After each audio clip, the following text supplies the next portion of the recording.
Hi, I'm going to interview Emily about what her life is like as a male to female transgender woman. And I think that you would be interested in learning of her experiences.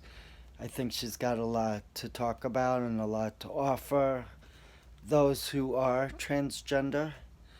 And I think it would be a nice opportunity for me to ask questions so you, the viewing audience, can get an idea and a view into Emily's life and what it's like to be transgender. So I'm going to ask her some questions, and hopefully she'll have some nice uh, communication where her answers will be something that you all can learn from. You know, we all learn from others, right? And Emily's gracious enough to share her experiences in a question format. So I'm going to ask her some questions, and we're going to discuss it. And I think you'll learn something from the experience. So will I. Okay, so we're going to do the questions, and we'll be right back. So, Emily, I had a question. I wanted to ask you, how old were you when you realized that you were more inclined to being, I guess, feminine, or when you felt like you wanted to be a girl? How old were you? And what was it that, brought you into that world of being feminine? I think that people would like to know. So, um, do you have any thing to offer us as to why you felt like you were female and how old you were and what caused you to go in that direction? I'll let you answer. Thank you. So that's an interesting question, my friend. Well, I would say that I always felt like a girl growing up. It wasn't like any, I would imagine that when you're young, like I was only 3 when I knew there was something different about me, that I just felt comfortable in. It's hard to explain it, but I felt like girls I could relate to in a way because of the way they looked. They were in a dress, and the mom would put little hair bows in their hair, like my sister, my younger sister. And I was jealous. I wanted to be like that. So I knew early on. I mean, I was 3 when I knew I was different. And I had my sister, my younger sister, who was really only a baby. But at 3, when I would see my mom dress her up so cute and pretty in a dress, put little hair bow in her hair, I was jealous. I wanted to be like that. I can't understand why I felt that way, but it was just something that was seemingly ingrained in me that I wanted to be feminine. I felt feminine. I didn't know what the word feminine meant. All I knew is I liked pretty clothes. I liked the bows. I liked the dress. I liked everything that was feminine. If you have to put a word to what I felt, yeah, I was feminine. And I was that way all my life, basically. I didn't get to express it outward, but I knew in my heart that I was wanting to be a female, a girl. That's how I always felt. And I can't change that. It was something that I felt comfortable in.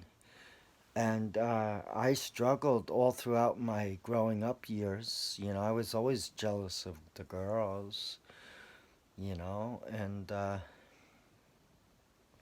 as I grew older and my sister got older, and then my younger sister came in to the scene, just growing up with two girls, I don't think it would have made a difference, but that kind of added to my wanting to be more female because I did grow up with my two sisters, and I respected my dad very much. I love my dad. He was a wonderful influence in my life, as was my mom.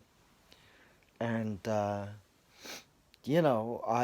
wanted to be tough like my dad too, and sensitive and caring like my mom, So I wanted to kind of combine the two, being tough but being sensitive. I think that's a good combination, you know, um, feminine and somewhat masculine. We all need to be that way, to be honest. We can't all be super feminine or super masculine. There has to be an in between. But I was geared more, well, I felt more feminine than I ever did masculine. But I excelled in sports. But you can't say whether it's masculine or feminine because women excel, girls excel, sports, boys and men do too. So it's not a matter of being masculine or feminine. Sports are sports, and boys and girls participate. But I felt more inclined to be more feminine. I wanted to wear a dress. I wanted to look cute. I wanted to have my hair grow long. I wanted to wear pretty things. I could relate more to that. I couldn't talk to people though. I couldn't relate to boys or girls. It was really just me, though I did participate in sports in high school, and it was wonderful, and I learned a lot. I had great teammates. I had a wonderful coach.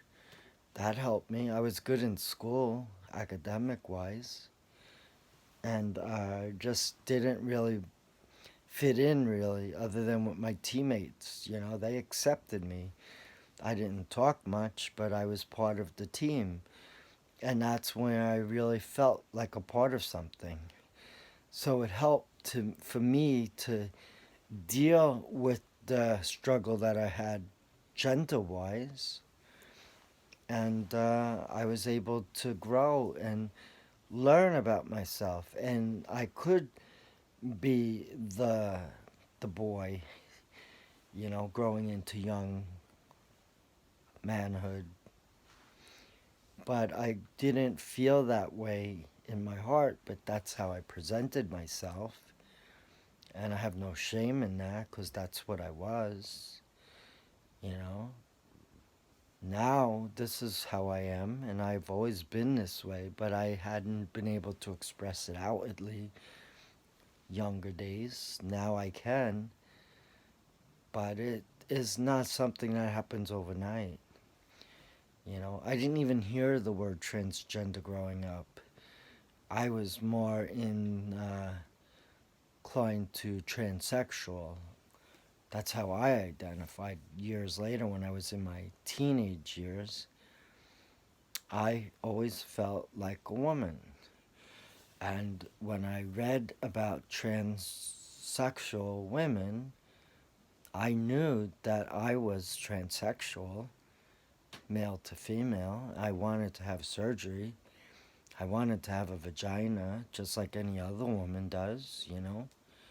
I wanted to be feminine. I wanted to wear pretty dresses, nice coats, hair bows, because that's what I am. I wanted to grow my hair long, just like I have it now, and be a blonde. because that's who I am. I can't deny that. That is me. I can't change who I am as a person. I tried, but it didn't work. I tried very hard to not be this, but I was miserable. And when I did go back, years later when I came out very late in life. I was in my early 50s, but there were reasons why I came out. And I've said it before. It was really necessitated over the fact that I was grieving my dad. I lost my friend, so I was grieving my dad and then my best friend who helped me cope during my dad's unfortunate death. And I learned that life is precious because after my dad died 2 years later, the very same friend who counseled me and helped me get through that, he died and he was 40 and I was 50. And I realized that I didn't really get to live to be the person that I know who I am inside. And I'm thinking, why would I want to die and never be who I truly felt inside? That would be horrible. So I thought about it and I said, I need to do something. I started to go and get help. I started to go to Callan Lord, which I learned about on a website for cross-dressers and transgender women. And I realized that I did need help. And that's when I came into Callan Lord and I met my doctor and she helped me. She started me on hormones 3 months after our first visit because she said, before you go on hormones, I want to make sure that you're really serious about this and that you at least wait 3 months before you decide. So I was okay with that. And, well, I was self-medicating too. I was taking Premarin, which is a female form of estrogen. And you should never self-medicate. That's my advice, is you take the prescription that your doctor tells you to take. You don't go out and do it yourself. It's not good. And I was very happy once I started my transition. Granted, my life kind of fell apart when I lost my job and all that. But I knew what I was doing. I knew that it had to be this way, even though it was a hard thing to do. Obviously, because my son, I couldn't just jump right into it. I had to think about it.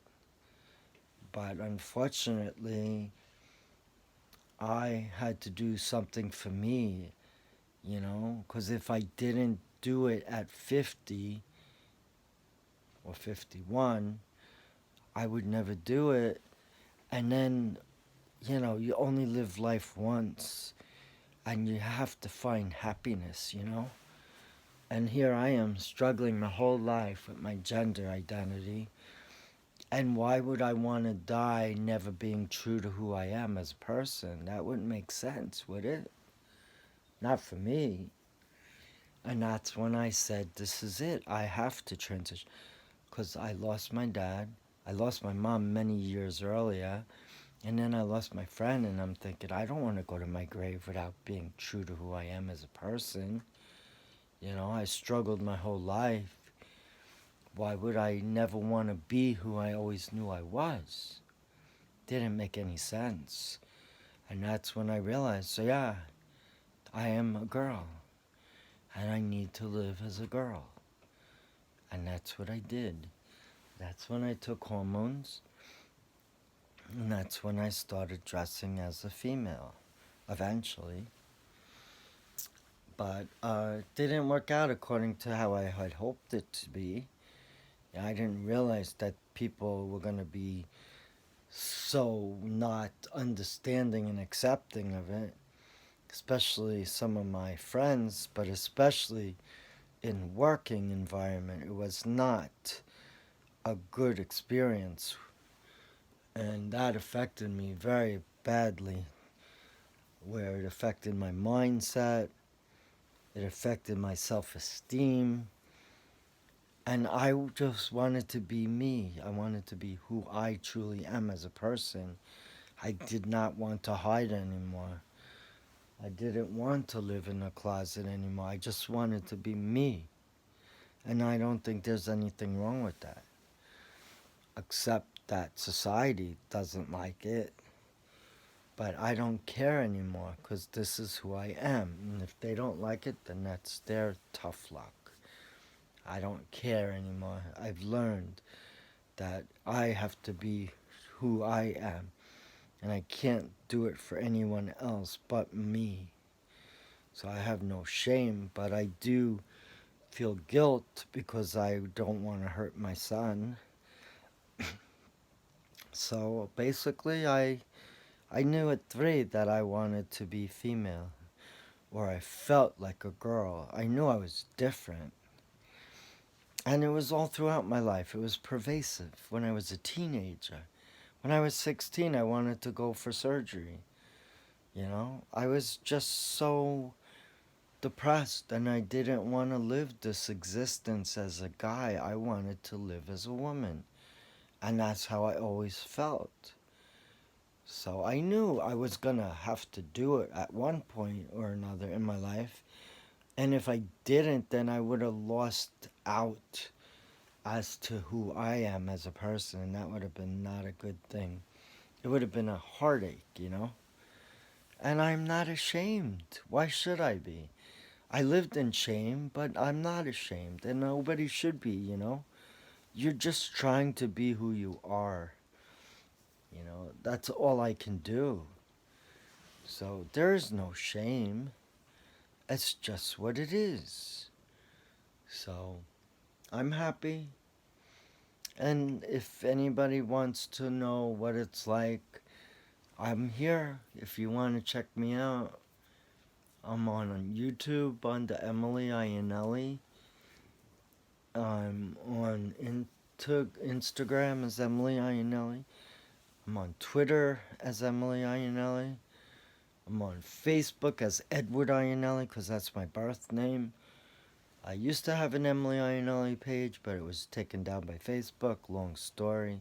Long story short, I did some video uploads on Facebook, had some music in the background. They said I violated copyright laws, so they took down my page. It's ridiculous.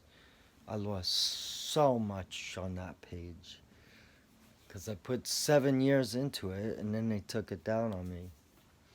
That's why I hate Facebook sometimes. But I'm much happier as a woman, even though my isolated isolation is pain and not being really accepted into the mainstream society. But I don't really care if that's how they are. That's how they are. It's not going to change who I am. I'm just going to try to deal with it as best I can. I'm a good person. I'm not going to hurt anybody, so I don't know why they have this ridiculous mindset. I'll never get it. But I don't care anymore. If they don't like me, then that's their problem, not mine. Because I'm a good person and I don't care. If somebody wants to say mean things, that's their problem. It's not mine. As long as I can protect myself and defend myself, I'm okay. And I'll be okay. So, we'll ask some more questions, but I'm just trying to just do this a step at a time. I think this is good for now. If you have any questions, reach out to me. Like I'm on social media, reach out to me. And just if you want to reach me by email, it's Emily Iannelli, my last name, Iannielli. So it's Emily, Emily dot Iannelli, Iannielli at yahoo.com. You can email me, you can go on Twitter, Instagram. Those are Emily. YouTube, Emily. Facebook is Edward Iannelli, but I have in parentheses or whatever, parentheses, I have Emily Iannelli, or Emily Denise Iannelli. And that's me. So, I guess for now that's all. If something comes up later, we'll discuss it again. So, in answer to the question, I knew since I was 3, basically. And it was difficult, but I made it. And now I'm Emily. And I'm happy. So, thank you. Thanks for your interest. Thanks for the question.